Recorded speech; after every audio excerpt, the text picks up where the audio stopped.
Welcome our listening friends. श्रोता मित्रों, आपका स्वागत है। We are glad you tuned in to listen to this program today. हमें खुशी है कि आप हमारे कार्यक्रम को सुन रहे हैं। If you were listening to our last broadcast, you remember that I made you a promise. यदि आप हमारे पिछले प्रसारण को सुन रहे थे तो आपको याद होगा कि मैंने आपसे एक वादा किया था। And that is to tell you what Jesus said about selfish ambition. कि मैं आपको बताऊंगा कि यीशु ने स्वार्थी उद्देश्य के विषय में क्या कहा। First, let me remind you that we are in the midst of series of messages from the life of Abraham. सर्वप्रथम मैं आपको याद दिला दूं कि हम अब्राहम के जीवन के संदेशों की श्रृंखला के मध्य में हैं।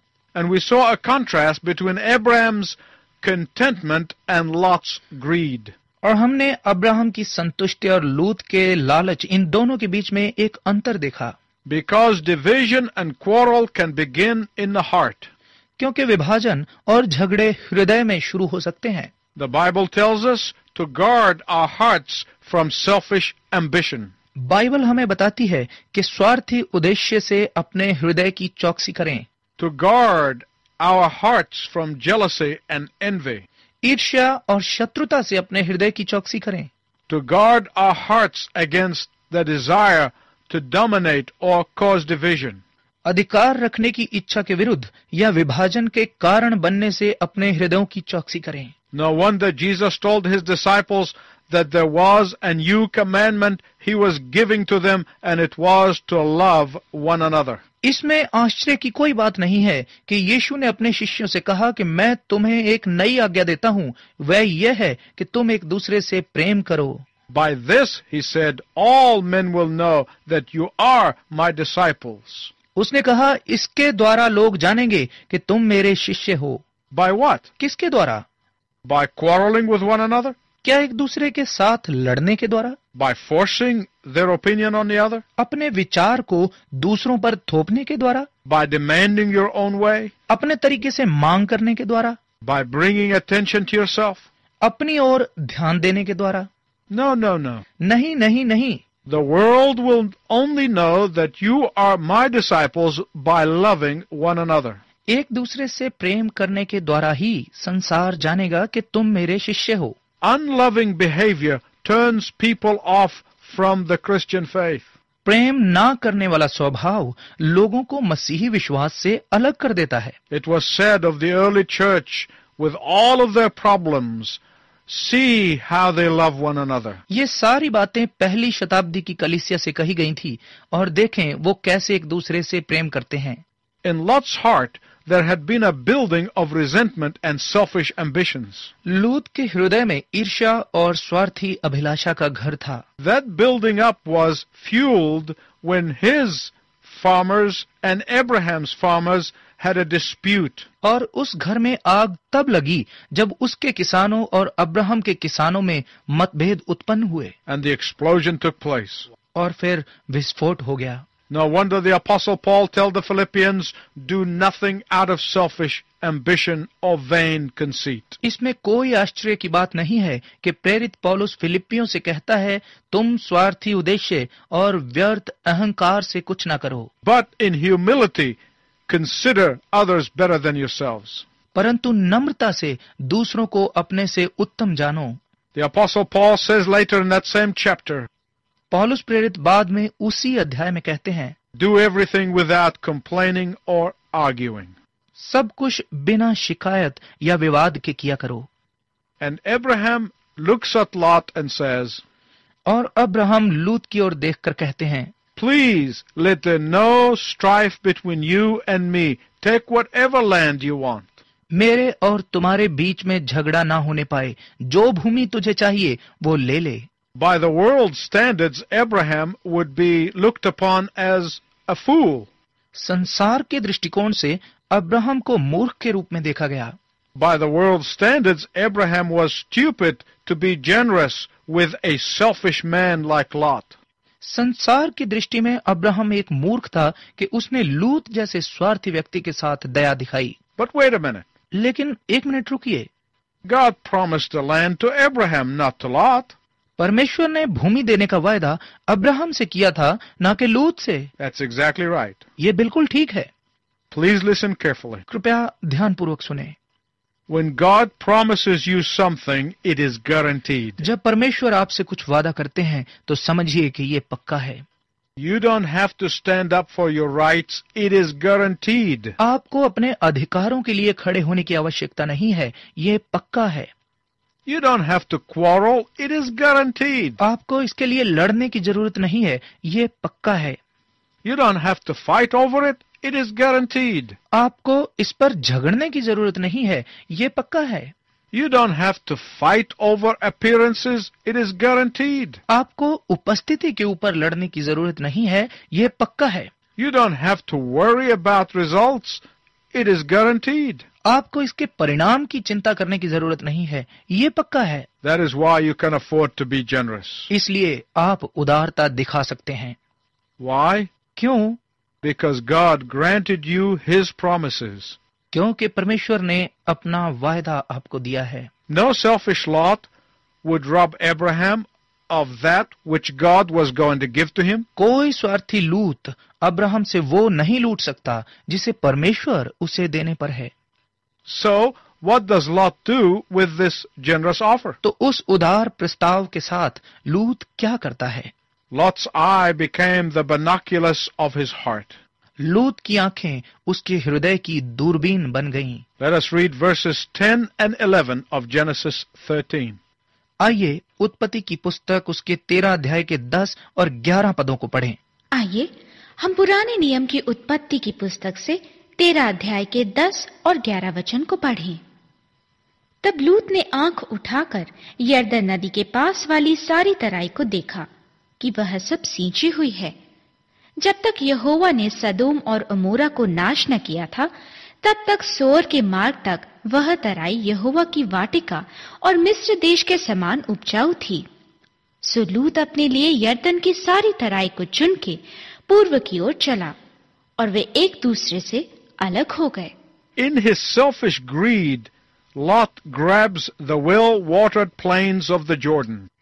अपने स्वार्थी लालच के कारण लूत ने यरदन की सारी तराई को चुन लिया। But in his desire to grab the best for himself, it led him to his downfall.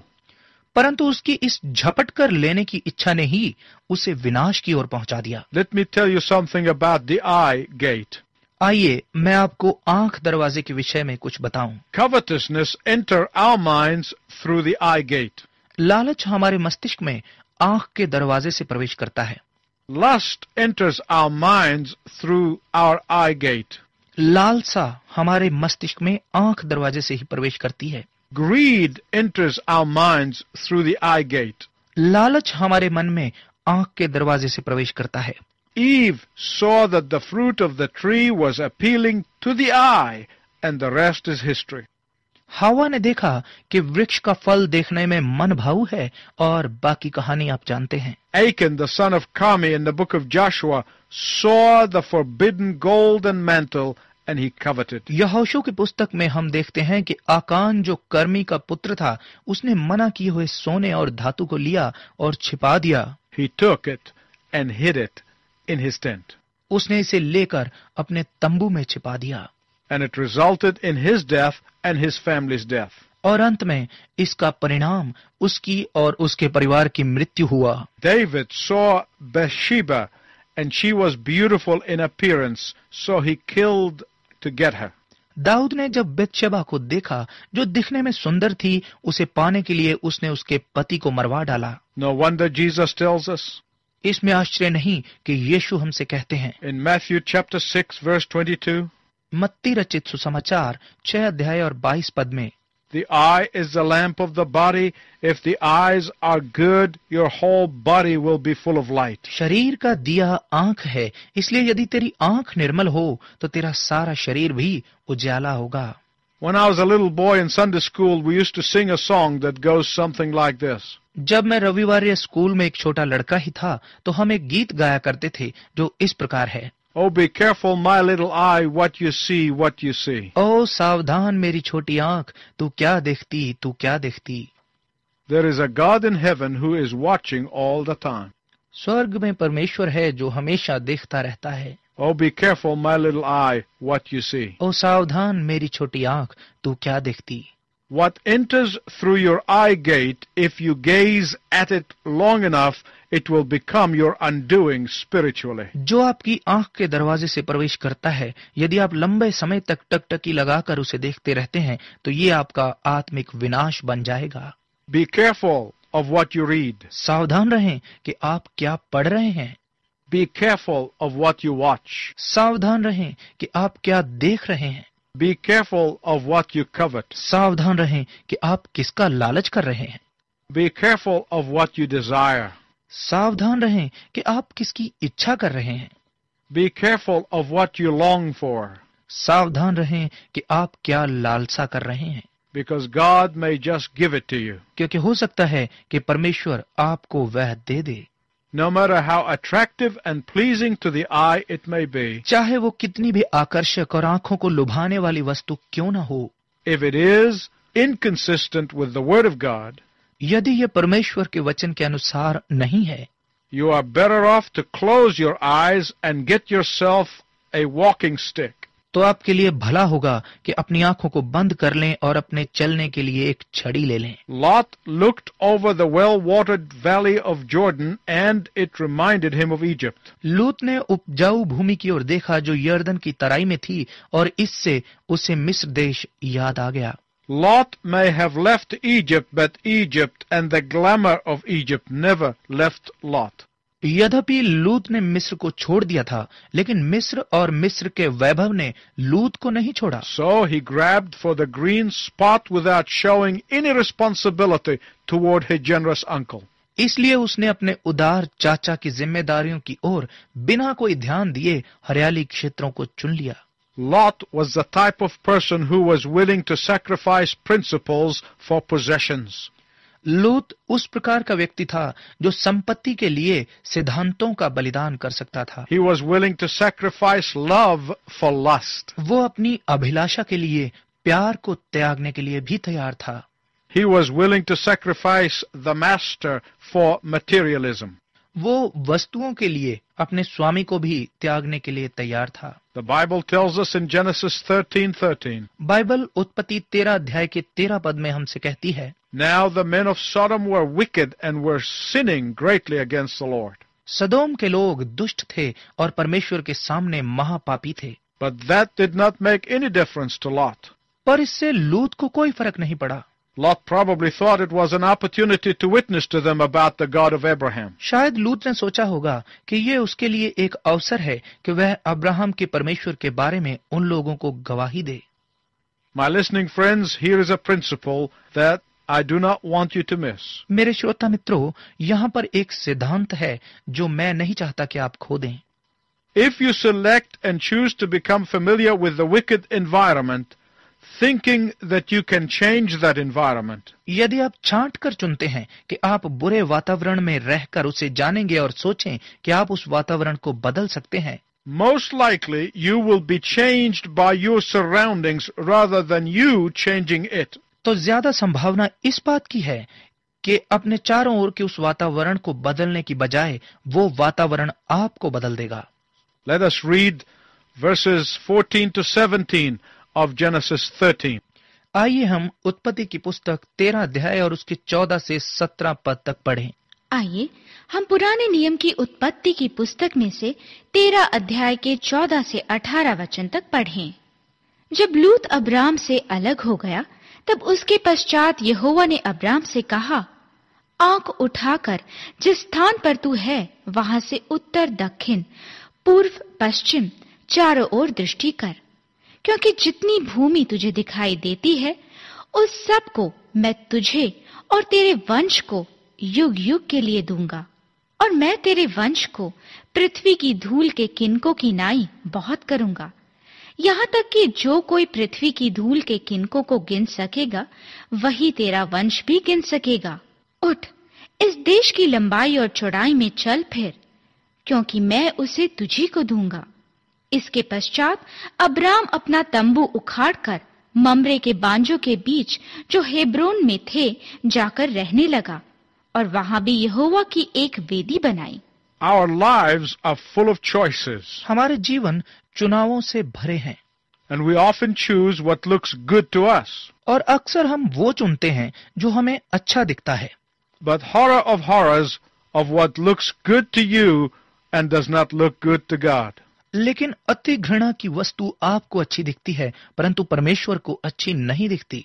What God chooses may not look glamorous. जिसे परमेश्वर चुनता है, हो सकता है कि वह आकर्षक ना हो। It may not appear good to the flesh. शरीर के लिए शायद अच्छा ना हो, But you can be sure it will be the more excellent choice. लेकिन आप निश्चिंत रहें कि यह सबसे उत्तम चुनाव होगा। Lot goes into Sodom and he stays outside the gate for a while, hesitating to go in, but then he moves right in there. लूत सदोम के पास पहुंचकर कुछ क्षण फाटक के बाहर रुकता है और अंदर जाने से हिचकिचाता है, लेकिन फिर वह सीधे अंदर चला जाता है। Some of you are living in the tent outside the gate of Sodom and Gomorrah. आप में से कई लोग सदोम और अमोरा शहर के फाटक के बाहर तंबुओं में रह रहे हैं। Some of you are camping so close to the forbidden city. आप में से कई लोग उस मना किए हुए शहर के बहुत करीब रुके हुए हैं। Some of you are sitting at the gates of sin, and what you need to do is run back to Bethel. आप में से कुछ लोग पाप के फाटक के पास बैठे हैं और आपको चाहिए कि आप वहां से भागकर बेथेल चले जाएं। Because the odds are that you will enter its city as Lot did.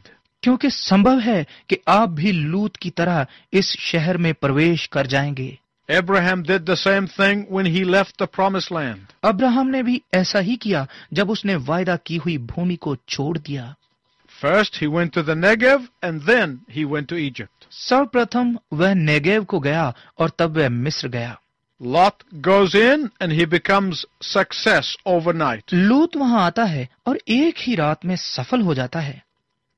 And the Bible tells us that he was tormenting himself every day in Sodom. और बाइबल हमें बताती है कि वह प्रतिदिन अपने आप को सदोम में यातना दे रहा था। He knew he did not belong there, but he stayed there. वह ये जानता था कि वह यहाँ का नहीं है, फिर भी वो वहीं रुका। He knew that this wasn't the place for a man who knew the living God. वह ये भी जानता था कि यह स्थान उसके लिए नहीं है जो जीवित परमेश्वर को जानता है। But he wanted to succeed at any price and to get ahead in life. लेकिन किसी भी कीमत पर वो सफलता प्राप्त करना चाहता था और जीवन में आगे बढ़ना चाहता था। Until a disaster struck and his uncle had to risk his own life to rescue him. जब तक कि एक विपत्ति उस पर ना आ पड़ी और उसके चाचा अब्राहम को अपना जीवन खतरे में डालकर उसे बचाना पड़ा। There are a number of principles in this chapter that I want to give them to you as I conclude. इस अध्याय में कई सिद्धांत हैं जिन्हें मैं समापन से पहले आपको देना चाहता हूँ। First, पहला है, always return to the place of your failure to receive the Lord's forgiveness. हमेशा उस स्थान पर वापस लौटें जहां से आप असफल हुए हैं और परमेश्वर से क्षमा प्राप्त करें। Second, दूसरा, be magnanimous in dispute because God keeps his promises to you. कलह में भी उदार चरित्र रहें क्योंकि परमेश्वर आपके साथ अपना वायदा पूरा करते हैं। Thirdly, तीसरा, let God make the choice for you. परमेश्वर को आपके लिए चुनाव करने दें, Because what you see is not always what you get. क्योंकि जो आप देखते हैं हमेशा वो आपको नहीं मिलता। Fourthly, चौथा, don't get friendly with the wicked environments because it can get you before you can get it. दुष्ट वातावरण के साथ मित्रता ना करें क्योंकि इससे पहले कि आप उसे अपनी तरफ करें वो आपको अपनी तरफ कर सकता है।